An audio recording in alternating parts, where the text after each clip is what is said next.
భారతదేశం ప్రెసిడెన్సీ వహిస్తున్న G20 సదస్సు నిన్న న్యూఢిల్లీలో సక్సెస్ఫుల్గా ముగిసింది. భారతదేశ ప్రతిష్ట ప్రపంచానికి తాకింది. ఇన్ఫ్యాక్ట్ ప్రపంచంలో ముఖ్యమైన నేతలందరూ అబ్బురు చెందేలా మనం ఈ సదస్సు నిర్వహించాం. ఇన్ఫ్యాక్ట్ IMFలో పనిచేస్తున్న భారతీయురాలు గీతా గోపీనాథ్ కూడా మనల్ని ప్రశంసించారు, మన ఎఫర్ట్స్ని ప్రశంసించారు. ఇంకా చాలా ప్రశంసలు మనకు వచ్చాయి. ఇన్ఫ్యాక్ట్ దీనిలో ఉన్న గొప్ప విషయం ఏంటి, లాస్ట్ ఇయర్ మనం చూస్తే బాలీలో సదస్సు జరిగింది, G20 సదస్సు గత సంవత్సరం ఇండోనేషియా బాలీలో. అక్కడ చివరి నిమిషంలో కాన్సెన్సస్కి రాగలిగారు. G20 సదస్సులో దేశాధినేతలందరూ ఒక అంశం మీద ఏకాభిప్రాయం రావాలి, జాయింట్ కమ్యూనిక్ రిలీజ్ చేయాలన్నమాట. దానిలో అందరినీ ఒక చోటుకు తేవటం, అందరి ఏకాభిప్రాయం తీసుకురావడం అనేది చాలా క్లిష్టతరమైన పని. ఇన్ఫ్యాక్ట్ ఒక జాయింట్ స్టేట్మెంట్, జాయింట్ డిక్లరేషన్ రాకపోతే ఆ దేశం ప్రెసిడెన్సీ విఫలమైనట్టు అనమాట. ఇన్ఫ్యాక్ట్ ఇండోనేషియా బాలీలో చాలా పెద్ద ఘర్షణ జరిగింది. చైనా, రష్యా ఒకవైపు, మిగతా దేశాలను ఒకవైపు వచ్చాయి. మీకు తెలుసు, లాస్ట్ ఇయర్ బాలీలో G20 సదస్సు జరిగినప్పటికీ రష్యా ఉక్రెయిన్ యుద్ధం స్టార్ట్ అయ్యి 8-9 నెలలు కావస్తోంది.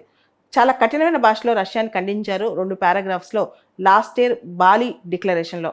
అయితే చివరిదాకా రష్యా, చైనా వాళ్ళు దాన్ని మేము యాక్సెప్ట్ చేయమని చెప్పి చివరిలో మభ్యపెట్టో బలవంతం పెట్టో మొత్తానికి రష్యా, చైనా వాళ్ళు కూడా దానికి యాక్సెప్ట్ చేసి ఆ బాలీ డిక్లరేషన్ సైన్ చేయాల్సి వచ్చింది.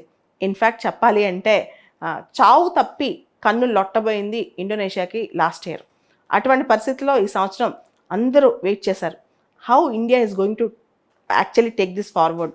ఒక జాయింట్ డిక్లరేషన్, జాయింట్ కమ్యూనిక్ని ఇండియా ఏ విధంగా, మోడీ ప్రభుత్వం ఏ విధంగా ముందుకు తీసుకెళ్తుంది అనే దాని మీద చాలామంది వెయిట్ చేశారనమాట.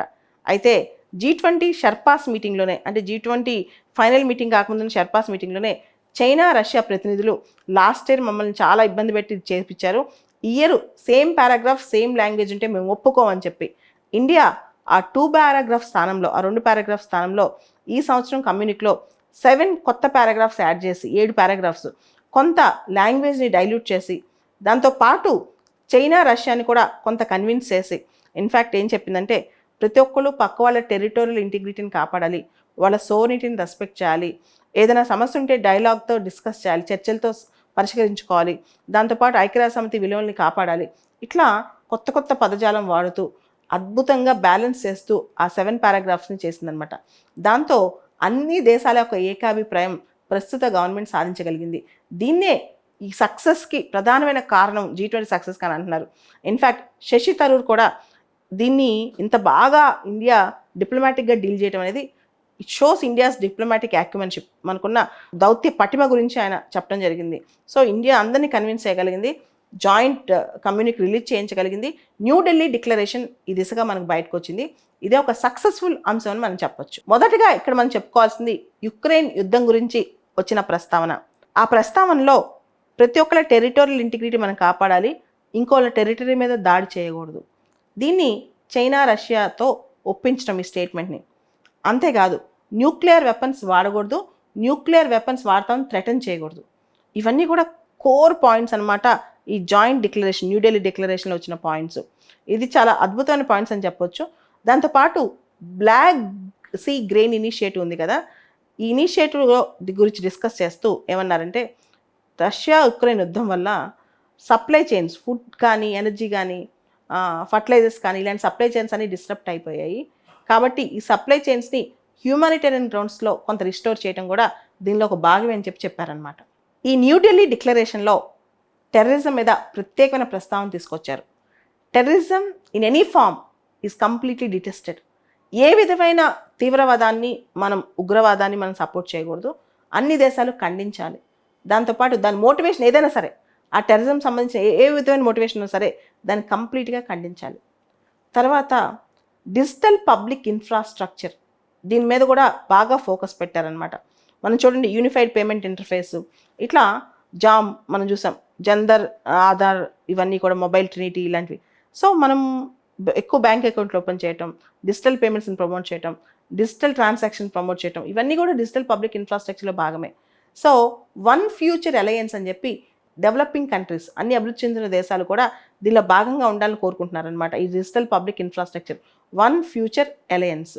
దాంతోపాటు ఈ మొత్తం డిక్లరేషన్లో ఇంకొక ఇంపార్టెంట్ పాయింట్, చాలా క్రూషియల్ క్లైమేట్ చేంజ్ ఇష్యూస్.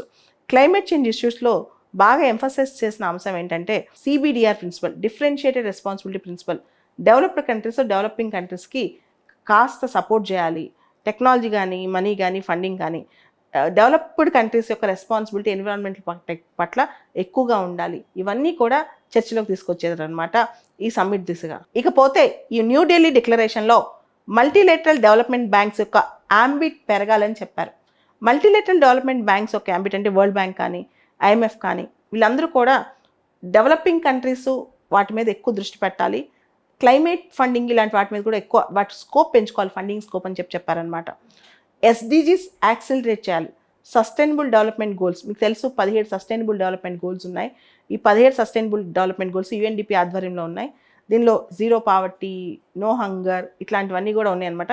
వీటన్నిటిని జాగ్రత్తగా సస్టైనబుల్ డెవలప్మెంట్ గోల్స్ని ప్రమోట్ చేస్తూ పేదరికాన్ని, హంగర్ని ఇలాంటి వాటన్నిటిని తగ్గించాలన్న టార్గెట్ పెట్టారనమాట. ఈ మొత్తం దీనిలో డిజాస్టర్స్ మీకు తెలుసు, మ్యాన్మేడ్ డిజాస్టర్స్, న్యాచురల్ డిజాస్టర్స్, మేగా the only thing which is certain in an uncertain world. ఈ అన్సర్టెన్ వరల్డ్లో ఏది జరుగుతుందో తెలియని వరల్డ్లో disasters are going to happen, more and more disasters.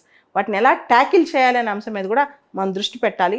వాటికి సంబంధించి సరైన రెసిలియన్స్ మెకానిజం తీసుకురావాలని కూడా వీళ్ళు ఈ సందర్భంగా న్యూఢిల్లీ డిక్లరేషన్ చెప్పుకున్నారు. దీంతో పాటు management of debt crisis in various developing countries. మీరు చూస్తే శ్రీలంక కానీ రకరకాల దేశాలే అప్పుల బారిన పడుతున్నాయి. సోవరిన్ డెట్ క్రైసిస్ అనమాట. వీటిని మేనేజ్ ఎలా చేయాలనే దాని మీద ప్రపంచ దేశాలన్నీ కూడా ఒక నిర్ధారణకు రావాలి, వీలైతే దానికి ఒక మెకానిజం తీసుకురావాలని కూడా ఈ న్యూఢిల్లీ డిక్లరేషన్లో డిస్కస్ చేయడం జరిగింది. దాంతోపాటు ఆర్టిఫిషియల్ ఇంటెలిజెన్స్, క్రిప్టో కరెన్సీ ఇటువంటివి కూడా రెగ్యులేట్ చేయాలని చెప్పి ఆశించారు ఈ న్యూఢిల్లీ డిక్లరేషన్లో. గ్లోబల్ హెల్త్ ఇన్ఫ్రాస్ట్రక్చర్ని వరల్డ్ క్లాస్లో ప్రమోట్ చేయాలి.